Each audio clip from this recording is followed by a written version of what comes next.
Netflix shares are moving higher in overtime, about 3.5%. The streaming giant is clearly the most valuable media company in the world, will continue to be the most valuable media company in the world. And shares of Netflix close to after-hours highs after its earnings report, the earnings call. 11 years ago, that was the day Blockbuster Video began to dim its neon lights. It was the end of a 28-year run for the video rental retailer, a run that began with a single store in Dallas, Texas. Today, let's revisit one of the most iconic business battles in modern history, a clash between two companies, one that seemed invincible at its peak and another that dared to reimagine the future. This is the story of Netflix versus Blockbuster, a tale of bold innovation, resistance to change, and the ultimate fall of a corporate giant.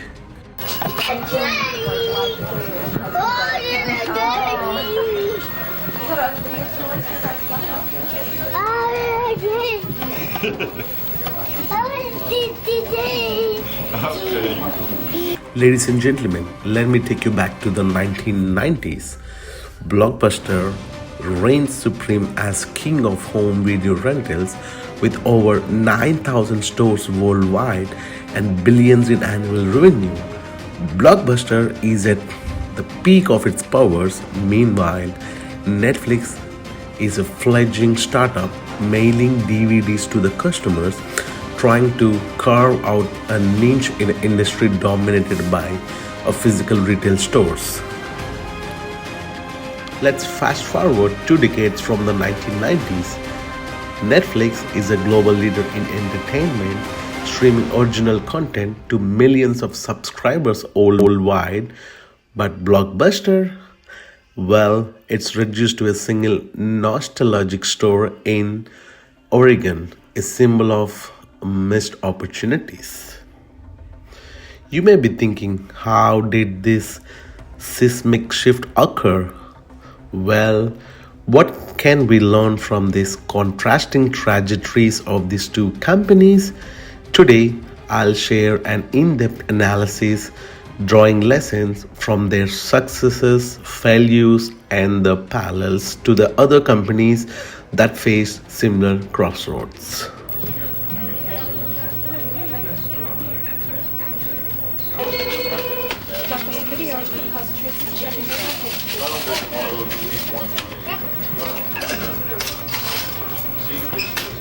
Thanks a lot.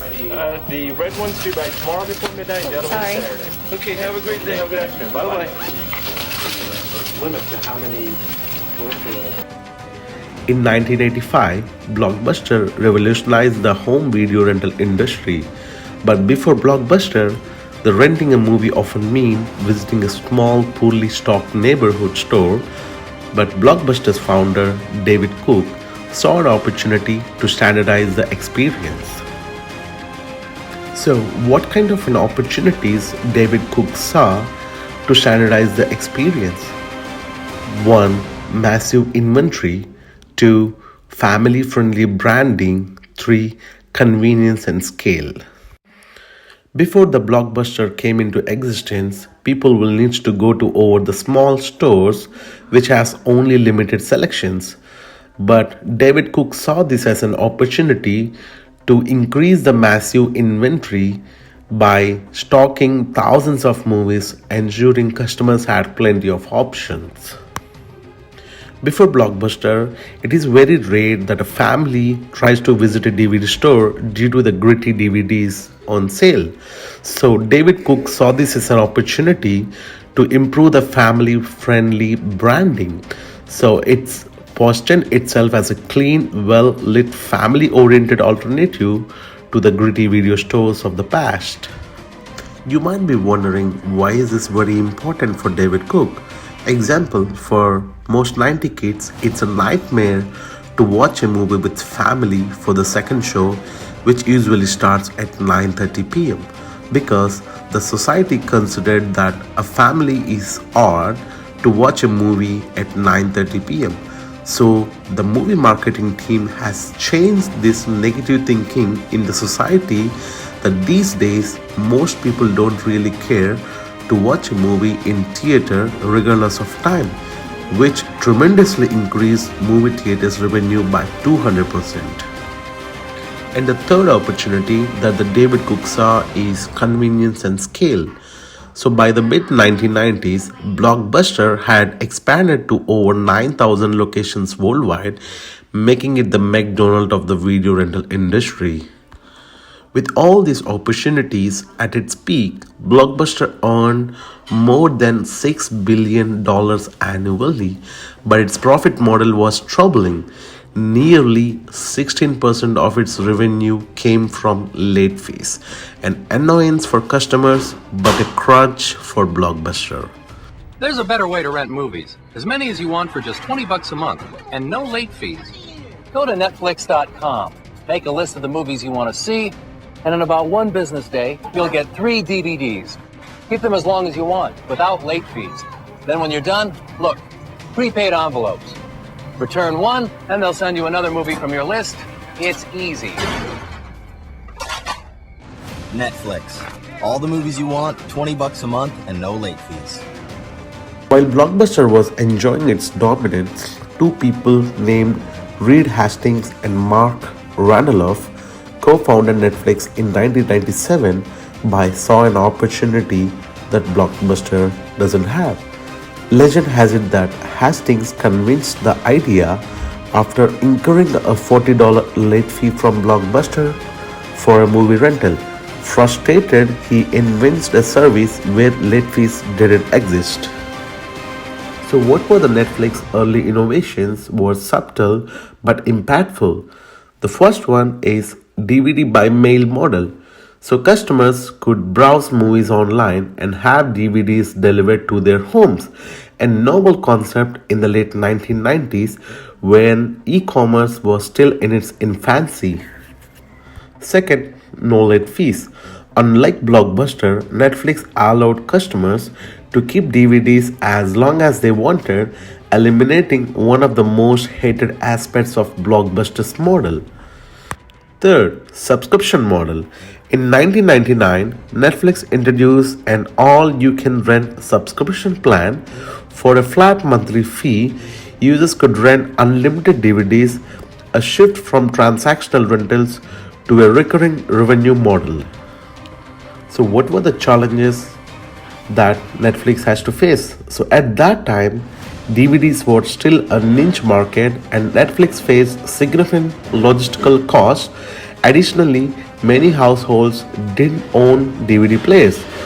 Despite these challenges, Netflix grew steadily by understanding what customers wanted, which is convenience and freedom from penalties.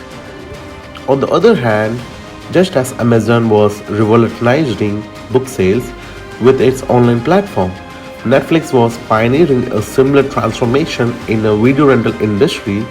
So both companies prioritized convenience and scalability, betting on the future of online commerce. Now let's talk about the $50 million mistake. In 2000, Netflix approached Blockbuster with a proposal to sell their company for $50 million. But Blockbuster executives reportedly laughed at the corner. They dismissed Netflix as a niche service for DVD enthusiasts, believing their retail model was unassailable. You all might be wondering, why did Blockbuster reject Netflix when Netflix has a good plan charging a monthly subscription? So there were two reasons why Blockbuster rejected Netflix. First one, overconfidence. Blockbuster dominance made them blind to emerging trends. They assumed their vast store network would always be an advantage. Number two, short-term thinking. Blockbuster's business was heavily reliant on late fees. Adopting Netflix customer-first model would have required sacrificing a major revenue stream. There were also similar examples from history that we can remember of. The first one is Nokia. When they dismissed the smartphone revolution, despite dominating the mobile phone market, they underestimated the threat posed by Apple and Android. Second example, a company called Borders ignored ebooks while Amazon's Kindle gained traction. Like Blockbuster, they clung to their physical stores until it was too late. Now let's talk about Netflix game-changing strategy, betting on the future. Netflix foresaw that the future of entertainment lay in digital streaming. In 2007, they introduced online streaming, allowing customers to watch content instantly. They reinvested all of their profits in technology investment to develop algorithms to personalize recommendation and increasing engagement, and also scaling the streaming, where they worked tirelessly to build a robust platform capable of handling millions of users. An iPod, a phone, and an internet communicator. An iPod, a phone. Are you getting it? Much like Apple's decision to kill the iPod with the iPhone, Netflix disrupted its own DVD by mail businesses to embrace streaming. They prioritized innovation over short-term profits. The second strategy they saw is to produce original content. In 2013, Netflix began producing original shows like House of Cards and Orange is the New Black. This was a strategic pivot from being a content distributor to a content creator. The two goals they achieved by producing original content is impact. By owning content, Netflix reduced reliance on third-party licensing and gained a competitive edge. And the second is a result. So today, Netflix spends billions annually on original programming, posting itself as both a tech company and a Hollywood studio. To compare Netflix with Amazon, Netflix approach mirrors Amazon's strategy with AWS. Just as Amazon transitioned from an online retailer to a cloud computing leader, Netflix evolved into a production powerhouse, diversifying its revenue streams. 11 years ago, that was the day Blockbuster Video began to dim its neon lights. It was the end of a 28-year run for the video rental retailer. Now let's understand why Blockbuster failed to adapt from retail stores to streaming like Netflix. Despite launching their own streaming service in 2004, the internal resistance slowed the progress. So executives feared the streaming model would cannibalize their stores and erode late fee revenue. What are the key missteps Blockbuster took that made the legacy to decline? First, over-expansion. Blockbuster continued opening new stores even as customers' behavior shifted online. Number 2, resistance to change. Their late fee model alienated customers, but they clung to it for short-term profits. 3, lack of vision. By the time Blockbuster pivoted to digital, Netflix had already captured the market. Back in history, BlackBerry was the leader in smartphones, but it failed to adapt to touchscreens and app ecosystems. Like Blockbuster, they were too slow to innovate. By 2010, Blockbuster filed for bankruptcy. Meanwhile, Netflix had expanded globally, amassing millions of subscribers and reshaping the entertainment industry. My dear viewers, from the case study of Netflix and Blockbuster, let's recap the lessons learned from innovation and failure. 1. Adapt or die. The world changes rapidly, so companies that resist innovation risk irrelevance.